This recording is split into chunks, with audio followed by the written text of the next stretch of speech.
এবারের ঈদে বেড়েছে সড়ক দুর্ঘটনা। ৩৭৯টি সড়ক দুর্ঘটনায় মারা গেছেন ৩৯০ জন, আহত হয়েছেন ১,১৮২ জন। আর গত ঈদের চেয়ে এবার সড়কে প্রাণহানি এবং আহতের সংখ্যা বেড়েছে বলে জানিয়েছে বাংলাদেশ যাত্রী কল্যাণ সমিতি। সকালে ঢাকা রিপোর্টার্স ইউনিটিতে সংবাদ সম্মেলনে এসব তথ্য তুলে ধরা হয়। আরও জানাচ্ছেন মোহন ইসলাম।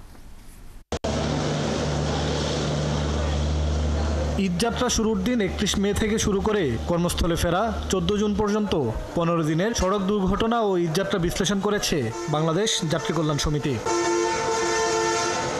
সোমবারে এক সংবাদ সম্মেলন করে বিশ্লেষণের তথ্য জানানো হয়। সংবাদ সম্মেলনে যাত্রী কল্যাণ সমিতি অভিযোগ করেছে, এবার গণপরিবহনগুলোতে অতিরিক্ত ভাড়া আদায় করায় ট্রেন বাসের ছাদে ও পণ্যবাহী যানবাহনে কম আয়ের যাত্রীদের অনেকেই যাতায়াত করেছেন। পরিবহনগুলোতে ঈদকে কেন্দ্র করে অতিরিক্ত ভাড়া আদায়ের কারণে বাসের ছাদে, ট্রেনের ছাদে, খোলা ট্রাকে পণ্যবাহী পরিবহনে যাত্রী হয়ে জীবনের ঝুঁকি নিয়ে দরিদ্র লোকজন ঈদে বাড়ি যাতায়াত করতে দেখা গেছে।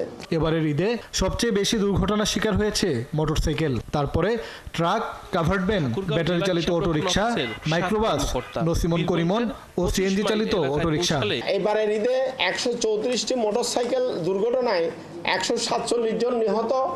মোট যানবাহনের ২৬.৫৪% মোটরসাইকেলে, ১৯.১১%, ট্রাক, কাভার্ড ভ্যান ১৮.৫৮%, বাস ১৩.৬২%, ব্যাটারি চালিত রিক্সা ৭.৪৩%, কার, মাইক্রোবাস ৭.৬১%, নসিমন করিমন ৭.০৭%, সিএনজি চালিত অটোরিকশা এসব দুর্ঘটনার সাথে জড়িত ছিল।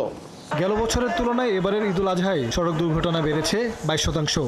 এতে মৃত্যু সংখ্যা ১৬% আর আহত ৫৪% বেড়েছে বলেও জানানো হয়েছে। বিগত ঈদুল আজহার সাথে তুলনা করলে সড়কে দুর্ঘটনা ২২.৬৫%, প্রাণহানি ১৬.০৭%, আহত ৫৫.১১% বেড়েছে। মোহন ইসলাম, ৭১, ঢাকা।